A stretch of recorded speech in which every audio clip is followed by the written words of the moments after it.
قومی اسمبلی میں tax Amnesty ترمیمی بل 2016 پیش کر دیا گیا اور کثرت رائے سے منظور بھی ہو گیا۔ کالا دھن سفید کرنے کی بارے میں پیش کیا جانے والا قومی اسمبلی کا بل کثرت رائے سے منظور کرنا انتہائی افسوسناک بات ہے، اور اس سے ہمارے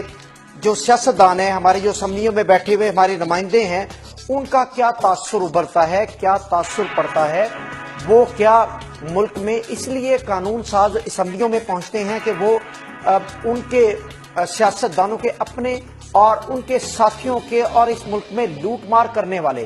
اور کالا دھن جمع کرنے والے لوگوں کا خون پسینے کی کمائی لوٹ کر اپنے بینک بیلنس بڑھانے والے اور اپنا سرمایہ بڑھانے والے ایک وقت آتا ہے وہ اس انتظار میں بیٹھے ہوتے ہیں، حکومت آئے گی اور اسمبلی میں بل پیش ہوگا، اسمبلی میں بل پیش ہو کے کالے دھن کو سفید کرنے کا ایک موقع دیا جائے گا۔ اس موقع پر وہ تمام لوٹی ہوئی دولت لائیں گے اور وہ سفید کر کے اپنے کاروبار کا آغاز کر لیں گے اور کروڑوں پتی اربوں پتی ہو جائیں گے۔ ہمارے ساتھ پروگرام میں جوائن کیا ہے طلال چودھری صاحب نے، جو کہ مسلم لیگ نون کے رہنما ہیں، ان سے جانیں گے کیا معاملہ ہے۔ بہت شکریہ ہمیں جوائن کرنے کے لیے طلال صاحب۔ یہ بتائیے کہ قومی اسمبلی میں کثرت رائے سے بل منظور ہو گیا، شور ہے، اپوزیشن کہہ رہی ہے کہ کالا دھن سفید کرنے کا موقع ہم نہیں دیں گے، ٹیکس پیئر بڑے اضطراب کا شکار ہیں، کیا کہیں گے آپ؟ بسم اللہ الرحمن الرحیم۔ دیکھیں، ایک تو اس کو جو اپوزیشن کے لوگ خصوصاً کہہ رہے ہیں کہ یہ ایمنیسٹی اسکیم ہے، یہ کوئی بلینکٹ ایمنیسٹی اسکیم نہیں ہے، یعنی یہ ایسی ایمنیسٹی نہیں ہے جو کہ پاکستان میں پہلے آئی اور کہ کسی کو کوئی بھی اس کا گھر تھا، گاڑی تھی، مشینری تھی، زمین تھی، کاروبار تھا، پیسے تھے، وہ جو مرضی بائٹ کر لے، وہ بڑے بڑے لوگ تھے، وہ کوئی مل آنر تھا، کوئی انڈسٹریلسٹ تھا، کوئی جگیردار تھا، کوئی اس کی قید اور کوئی کچھ نہیں تھا۔ اس دفعہ جب 6% ٹیکس لگایا گیا ٹرانزیکشن پر ود ہولڈنگ ٹیکس، تو اس کے بعد جو تاجروں سے مذاکرات شروع ہوئے تو انہوں نے اپنی جو مشکلات کا ذکر کیا، تو انہوں نے کہا کہ ہمیں ٹیکس کافی دینا پڑتا ہے، ٹیکس مشینری بہت تنگ کرتی ہے، ہمیں اس سے اگر آپ نجات دیں تو ہم رجسٹر ہونے کو تیار ہیں۔ اس بات پر انہیں رجسٹر کرنے کے لیے اور انہیں آسان اسیسمنٹ اسکیم دینے کے لیے، تاکہ ٹیکس مشینری کا کم از کم رول، ایک تو پیسے بچیں گے تنخواہوں کے، دوسرے خرچے بچیں گے ٹیکس کلیکشن کے، اور دوسرا یہ کہ ٹیکس پیئر جو بڑھے گا۔ اور یہ جو ٹیکس پیئر یہ صرف ان لوگوں کے لیے ہے جو ٹیکس نان فائلر ہے، جو فائل نہیں کرتے ٹیکس، اور جو آلموسٹ ایسے لوگ جو کہ رجسٹرڈ نہیں ہے۔ ٹھیک ہے۔ اور باقی اس میں ایک اور اہم بات یہ ہے کہ کسی انڈسٹریلسٹ کے لیے نہیں، کسی زمیندار کے لیے نہیں، کسی اور کے لیے نہیں، یہ ایک دکاندار کے لیے ہے۔ ٹھیک ہے۔ اور دکاندار اور وہ ٹریڈر جو چھوٹا ٹریڈر ہے جو کہ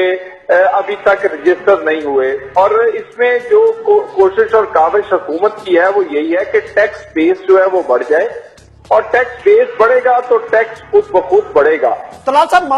ماضی میں بھی طلال صاحب اس طرح کی جتنی بھی اسکیمیں آئی ہیں، اس طرح کی جتنی بھی انویسٹری اسکیم دی گئی اور لوگوں کو انکریج کیا گیا کہ ٹیکس نیٹ بڑھایا جائے، وہ فیل دکھائی دی اور وہ مطلوبہ نتائج حاصل نہیں ہوئے۔ میں آپ سے صرف یہ جانوں گا کہ آپ نے کہا کہ ان لوگوں کے لیے جو ٹیکس نہیں دیتے رہے ماضی میں، اور 5 کروڑ سے 25 کروڑ تک، کیا ایک کریانے والے کی یا دکاندار کی کیپیسٹی ہے کہ وہ اتنا سرمایہ جمع کر لے 25 کروڑ تک، وہ 25 لاکھ دے کے جمع کروا کے وہ سفید کر لے؟ دوسری بات طلال صاحب، کیا پاکستان میں کرمنل افراد جو جرائم میں ملوث ہیں وہ حکمرانوں کو کہیں کہ ہم 5 وقت کی نمازیں پڑھنا شروع کر دیتے ہیں، ہم کرائم کو چھوڑ دیتے ہیں، تو کیا آپ سب کے لیے کوئی بل پاس کر دیں گے کہ یہ جرائم سے مبرہ ہو گئے اور اب یہ نمازی ہو گئے؟ دیکھیں، ایک تو بڑا اہم بات یہ ہے کہ ہمیں ذرا تھوڑی سی تفریق کرنی پڑے گی کہ کرپشن، کرمنل اور اس کے علاوہ تاجران میں، اور میرا خیال ہے کہ اس کی یہ جو تفریق ہے یہ بڑے کلیئر ہے۔ اس میں اگر آپ بل ذرا دیکھ لیں تو بل کی جو لوگ لمیٹیشن جو ہیں، جو لوگ نہیں استعمال کر سکتے، ان میں سے آپ نے گنوائے ہیں وہ تمام اس میں شامل ہیں۔ اس کی کچھ شرائط اگر آپ پڑھیں گے تو ٹریڈر کے علاوہ اس میں کوئی فال نہیں کر سکتا، اور ٹریڈر بھی وہ